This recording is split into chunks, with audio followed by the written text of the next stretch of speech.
What's going on, guys? Welcome back to another Detroit Lions video. Now, in the past couple days, we have been looking at the previous playoff teams to obviously go to the playoffs under the guidance of Matthew Stafford, and those teams being the 2011 Detroit Lions, the 2014 Detroit Lions, and the 2016 Detroit Lions.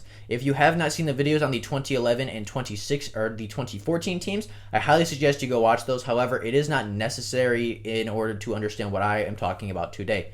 Now, just before we get into the video, if there are other teams that you want me to compare this 2020 Lions roster to, whether that be the 91 Lions team or any previous Lions team before the 2011 season, or any other franchise, any other season that you would like to see me compare to, just leave those in the comments below and I can definitely make that happen. Now, with that being said, if you are new to the channel, consider liking the video, subscribing to the channel, and sharing with a Lions or an NFL fan. Liking the videos and subscribing really helps push the channel out to new people, new Lions fans, so they can come in and view this content. However, with that being said, let's get right into the comparing the 2016 Lions roster to our current 2020 Lions roster.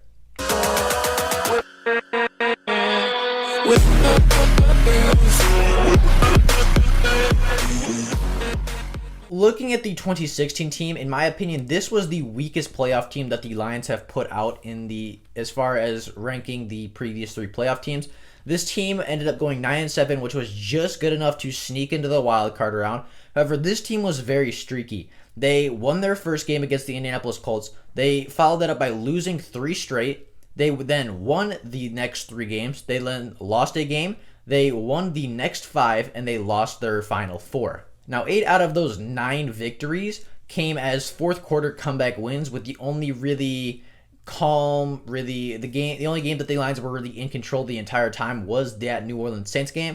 But outside of that, every single game had to be a fourth quarter comeback where the Detroit Lions were down in the fourth quarter. They needed Matthew Stafford to come up with a huge drive he really willed this team to victory, even in overwhelming odds where the Detroit Lions team really wasn't even if they weren't the better team. Matthew Stafford just seemed to find a way to will his team down the field to either get a game-winning field goal, a game-winning touchdown, a game-tying touchdown to send the game into overtime.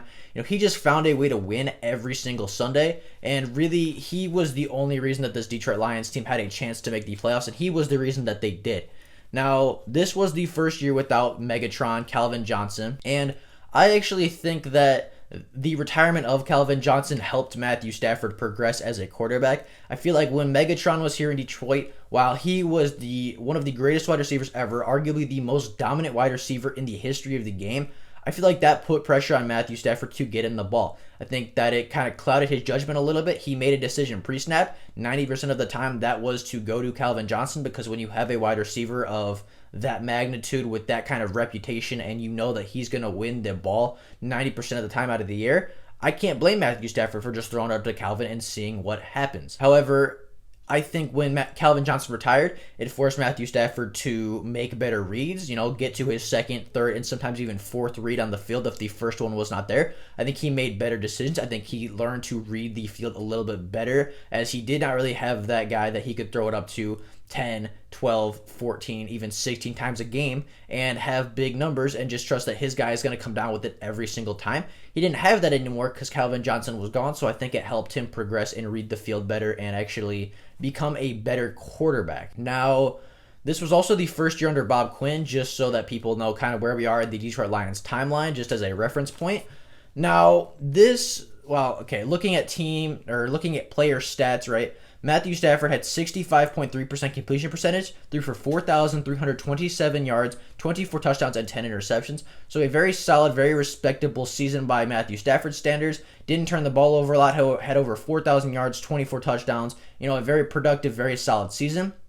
And as I said, really carried this Detroit Lions team to 9 victories. The running game was absolutely abysmal, probably the worst out of the 3 playoff teams, as Theo Riddick led the team with only 92 carries for 357 yards and a single touchdown. Now, next year, I would expect our team to have a much better run game.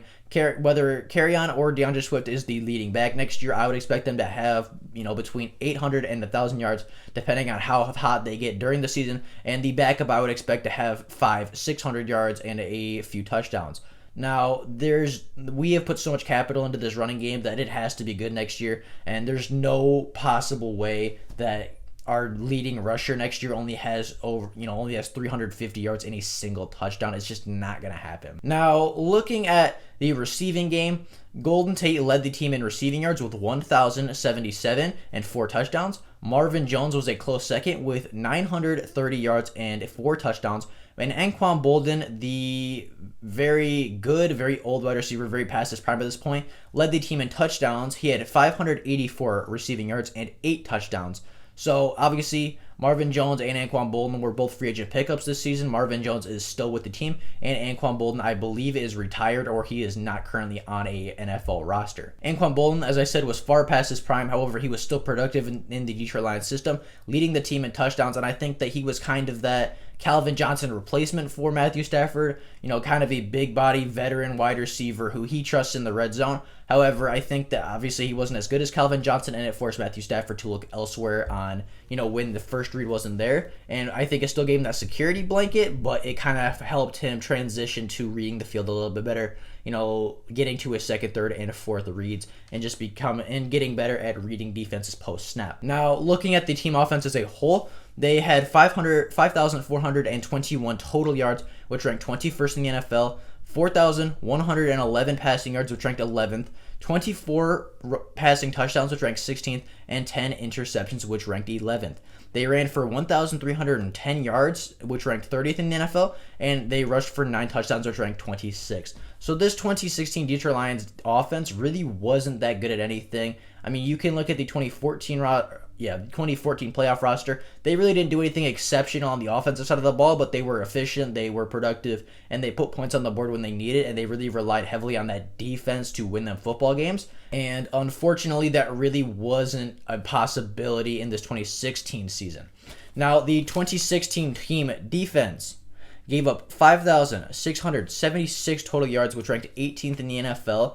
They gave up 3,975 passing yards, which ranked 19th. 33 passing touchdowns, which was second to last in the NFL, and they only had 10 interceptions, which ranked 25th. Now, as far as rushing defense, the Detroit Lions gave up 1,701 rushing yards, which ranked 18th, and 8 touchdowns, which ranked second. So they really weren't that good at anything. They ranked 26th in sacks, which was 30th in the NFL. This defense really didn't do anything except for stop the running game in the red zone, apparently. They didn't give up that many rushing touchdowns, but other than that, the whole entirety of the defense really didn't do a whole lot. They gave up a lot of yards and a lot of touchdowns, and they really didn't get a lot of turnovers. Personally, this was the worst team to make it to the playoffs in the Matthew Stafford era. I really don't know how they made it. Matthew Stafford really carried this team. He, as I said, willed this team to victory every Sunday. And without Matthew Stafford, this team probably gets 2 wins because overall, outside the receivers and Matthew Stafford, this team really was not that good.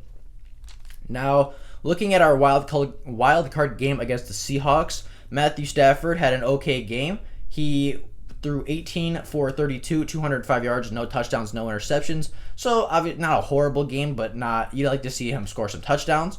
Now, the team as a whole had 15 carries for 49 rushing yards, which is not very good, and we ended up losing this game 26-6 if I have not said so already. Flipping it over to the Seahawks side of the ball, Russell Wilson was 23 for 30, had 224 passing yards and 2 touchdowns, and as a team, they rushed 38 times for 177 yards and a touchdown. As I said, I don't think this Detroit Lions team was that good of a football team. I think that the Seahawks would just outmatch the Lions. They obviously didn't give up a single touchdown.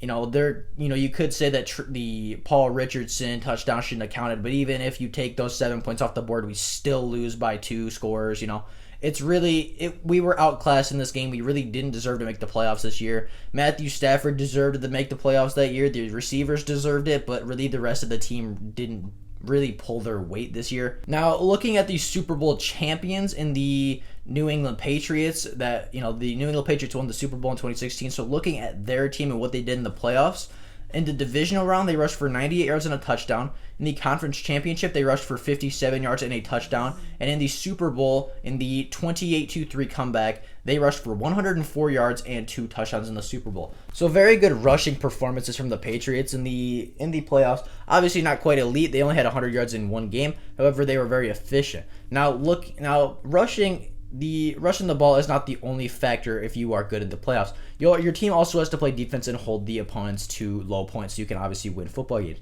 Well, in this 2016 playoff run, the New England Patriots in the divisional round gave up 16 points.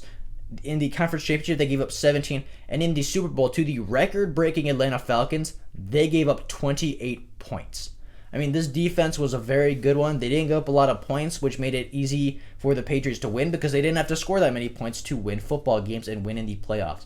And as I said, the Detroit Lions defense really wasn't that good. They have 26 points in our playoff game against the Seattle Seahawks, and the offense really wasn't able to get anything going because of the lack of run game. The secondary could really sit back there and send some pressure and really just, if they could stop our wide receivers, they stopped the offense because we were so one-dimensional. Comparing the 2020 roster to comparing the 2020 roster to this 2016 roster, I think you know what I'm going to say because I've mentioned how bad this team really was and how they really didn't deserve to make the playoffs. Now, quarterback, I'm giving to the 2020 team, obviously because it's the same guy, just older, wiser, is just a better all-around quarterback because of his wisdom and experience. Now, the running back, as I mentioned earlier, the running backs are going to have a much better year than Theo Riddick had in 2016. I give this to the 2020 team. The wide receivers, while Golden Tate and Marvin Jones and Anquan Boldin were very good, they were a very solid receiving core. I give Kenny Galladay, Marvin Jones, Danny Amendola, Marvin Hall, Geronimo Allison, Quintez Cephas, and all of our wide receiver depth and talent the upper hand on this. I give them the slight nod. Now the tight ends, while Eric Ebron did have 700 yards and a touchdown, after that the tight end group really didn't do a whole lot. I think that TJ Hawkins takes a big step forward next year. I think that Jesse James is used more next year. I actually think Hunter Bryant makes some plays. I think Isaac Nada makes some plays, and I think this tight end room actually looks very, very good next year. Now, looking at the offensive line, this is the only thing that I give to the 2016 team. Their offensive line was actually quite good. As far as Lions standards, they only gave up 37 sacks in the entire season. Last year, the Detroit Lions, I believe, gave up 40 plus, and we have so many question marks on this offensive line coming into this year. I'll give the offensive line to the 2016 team, but I don't think that's really gonna help. That's really not gonna help them in the long run of comparisons. Now, the front seven, they only had 26 sacks. And as bad as our defensive line was last year, they had 28 with all the injuries and all the struggles on the defensive line. They still had more sacks in this 2016 roster. And, I mean, the pass rush wasn't there. The secondary really was not there. Looking at the stats, I don't know how we won so many football games. And then the secondary, obviously they had Glover Quinn and Darius Slay and Quandre Diggs. The secondary really hadn't changed until last season. The 2019 secondary was not great, but I think this 2016 secondary wasn't great. Obviously, they had Glover Quinn and Darius Slay leading the way with 2 interceptions each, but they really only had 10 interceptions. I think this secondary this year is going to have way more than 10. I think they're going to force turnovers. I think they're going to really be a lockdown defense next year, at least in the secondary, or they should be on paper, and I think on paper, this secondary looks much better than what the 2016 Detroit Lions roster put on the field and even what they looked like on paper. So, in all, I think the 2020 roster is much better than this 2016 roster. I think that the 2016 roster really got lucky. They were really carried by Matthew Stafford in the fourth quarter of every single football game.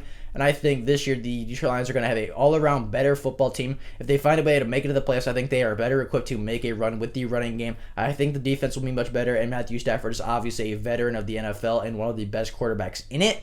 I think that they can make the playoffs. I think they can make a run this year because of the talent, because they are more equipped and they are more built to win playoff games than the 2016 teams and the 2011 team. Now, the 2014 team should have won more games by far. They just got unlucky. Now, but I do think that this 2020 team is better than the 2016 team. I think it's better than the 2011 Detroit Lions. Not quite up to that 2014 standard because that team was amazing. However, I think the Detroit Lions this year are good enough to make the playoffs. I think they're good enough to win playoff games. And if we can do that, if we can win a playoff game, you could make the argument that this is the best Detroit Lions team under Matthew Stafford because it would be his first ever playoff win. People would finally get off his back and maybe even start giving him some respect that he so well deserves. With all that being said, that is all I have for you guys today. Let me know what you think about this 2016 roster in the comments below. Do you think it was a good roster? Am I, completely missing something about, do the stats not tell the whole story? Or, do you think that this this 2016 Lions roster is better than I'm giving them credit for? And do you think that this 2020 Lions roster can make the playoffs and make a playoff run?